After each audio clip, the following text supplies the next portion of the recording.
My goal is to share what it's like to live with fibromyalgia, but don't feel bad for me.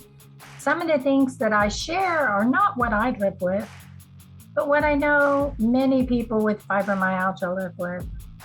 I want to provide hope and long-term treatments that you can use to get through your days and be productive. Life-changing treatments for successful use of your time.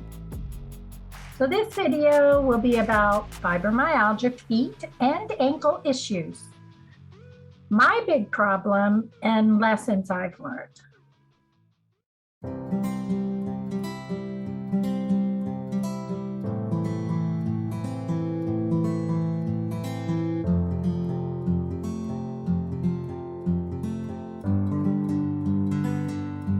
For me, my feet are a big problem. So walking distances can be very painful with my plantar fasciitis and muscle pain on the bottom of my feet, as well as the ankle locking that creates sharp pain. Since walking is an essential function, it has a big impact on those with fibromyalgia.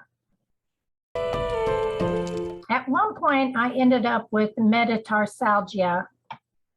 This is a condition in which the ball of your foot becomes painful and inflamed. Many athletes who run a lot get this because of the impact at the ball of the foot.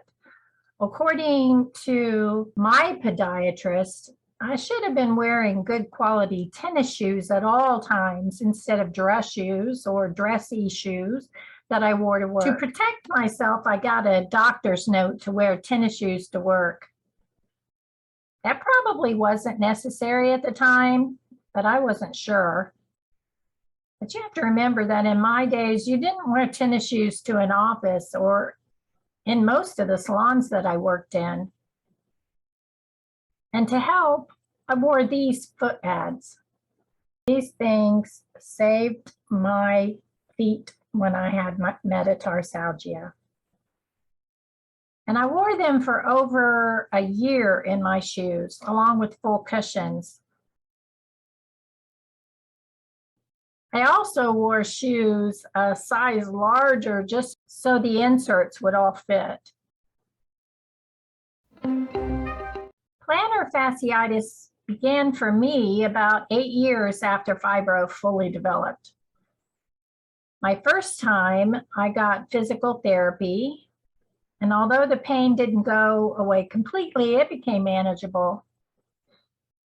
I also got it a second time, and who knows, I might have it again. Because foot pain was not stated in early studies, many doctors just considered foot pain as being a busy mother as the cause. But when your feet are on fire most of the day without any relief, it doesn't seem that just being busy is the initial cause.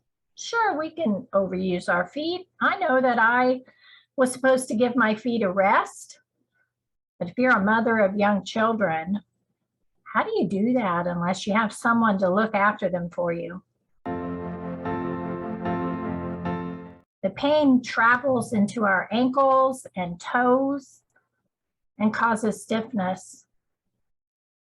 In practical pain management, and I put a link below, I'll quote, "According to Dr. J, many people who suffer with fibromyalgia experience pain in their feet, but medical doctors do not feel foot pain is specifically symptomatic of fibromyalgia, which tends to present with muscle and soft tissue pain rather than joint and bone pain. This is not to say that the foot muscles can't be affected," unquote. But a study from 2018 helped to make an awareness of the foot issues. Women with fibromyalgia were studied.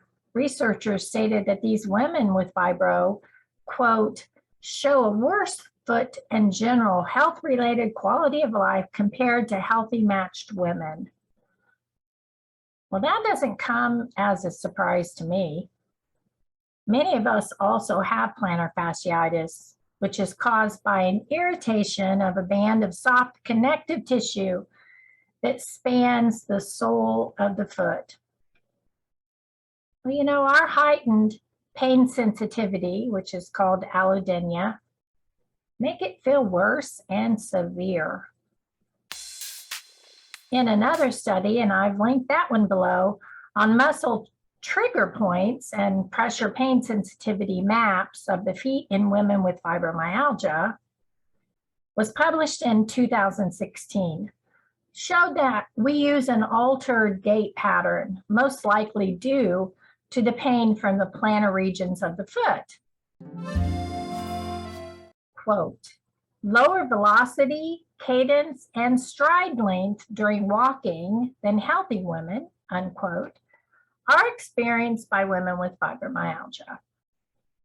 They stated that it's possible that nociception from foot deep tissue contributes, at least partially, to some aspect of the altered gait pattern. Now, nociceptive pain is just a medical term used to describe the pain from usually physical damage or potential damage to the body. And I found it interesting that in this article, they use the term nociceptive. It's based on the sensory nervous system's process. Quote, nociception from muscle tissues, particularly myofascial trigger points, are increasingly recognized as a relevant issue related to the development of fibromyalgia pain, unquote. A trigger point is a hypersensible spot in a top band of a skeletal muscle that is sensitive and painful after mechanical stimulation that elicits pain in a referred area, unquote. And another quote from this study, clinical distinction between active and latent trigger points is substantiated by biochemical studies where higher levels of chemical mediators like bradykinin, substance P, or serotonin have been found in active trigger points as compared with latent trigger points and non-trigger points. This diagram shows the pain areas that are experienced by these women in the study. Of the 52 women with fibro, 32 had foot pain. That's 63% of those in that study with foot pain. For the healthy controls and those with fibro who don't experience foot pain, were age matched, height matched, body matched, and we're all around the same age. The point is, we're often told to walk, which I do, but distance walking just causes further complications. Have I done it? Of course. When we go on vacations and we need to walk, if I go into a store and I need to walk, I do it. That's just part of life. But normally these issues limit our daily activities, so management of foot pain is essential to increase comfort. So when I come home from one of those walking trips, I need to rest my feet. But I also have orthotics in my shoes. They still hurt. I have cushion inserts on top of those. That helps. I do stretches in the mornings before getting out of bed, although with this puppy, sometimes I don't get a chance to. And I use this thing on my feet when I'm in the tub in the evening. This handy dandy little thing. I love it. I just roll it on my feet. Feels great. I have foot socks that feel pretty good on my feet. These awesome little things. You just slip onto my foot, and this part feels really great on the sole of my feet. And I use night splints occasionally.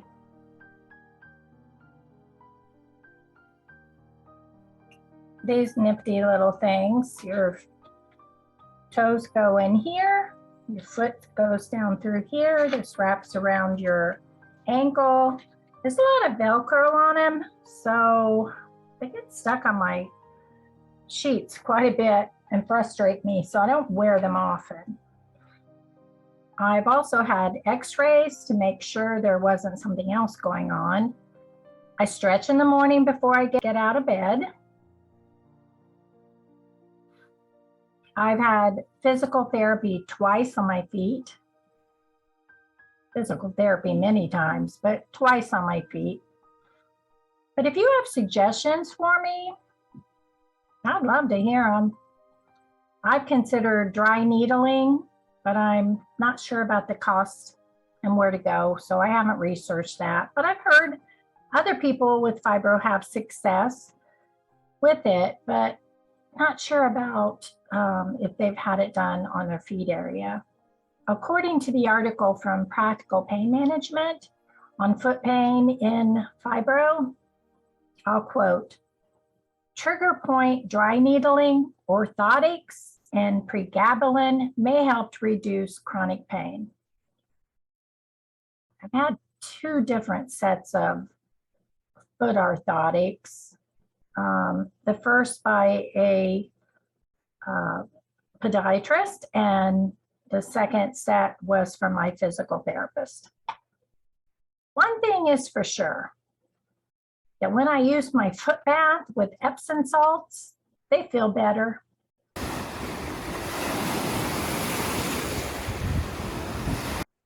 It's usually something I do in the summer if I've been outside a lot and my feet are good and warm.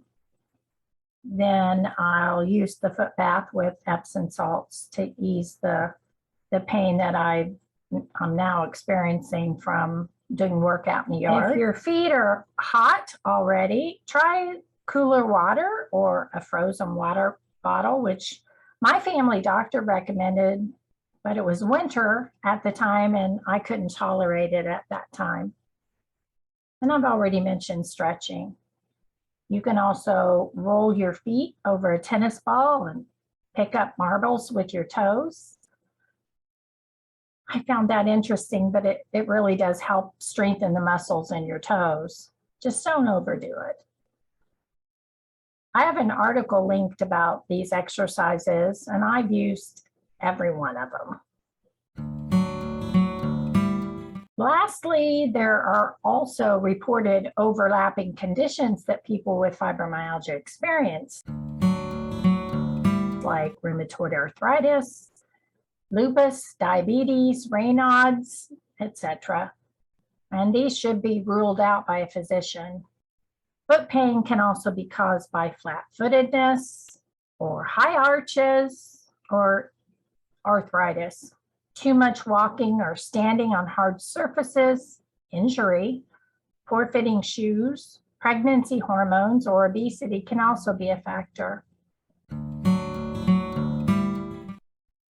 One thing that I have experienced, and I've never heard anyone else state, but I imagine there are others out there who have experienced this, is the locking of my ankles when I'm walking. And if you've experienced this, would you let me know in the comments section?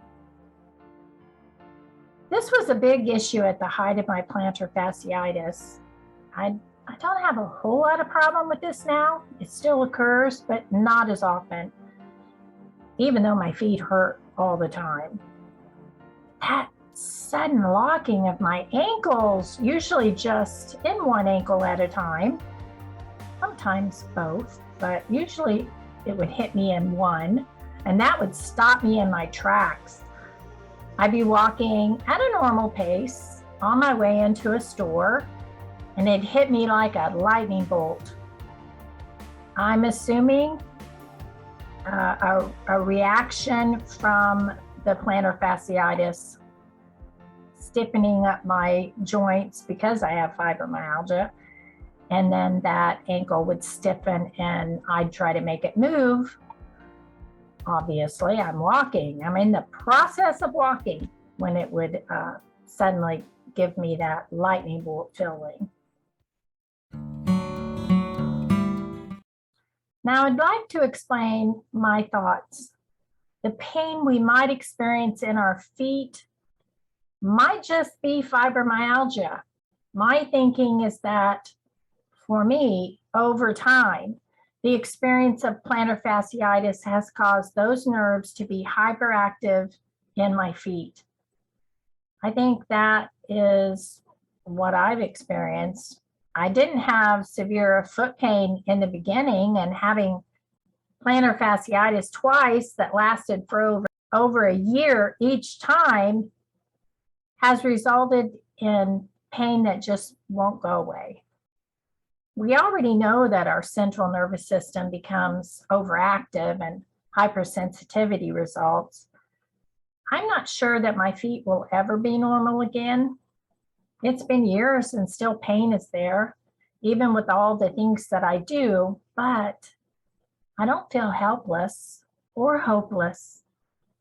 I have come to a place of acceptance that I need to constantly manage these symptoms.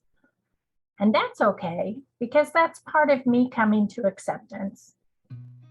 I have less distress by experiencing the pain, and I believe that my quality of life doesn't suffer.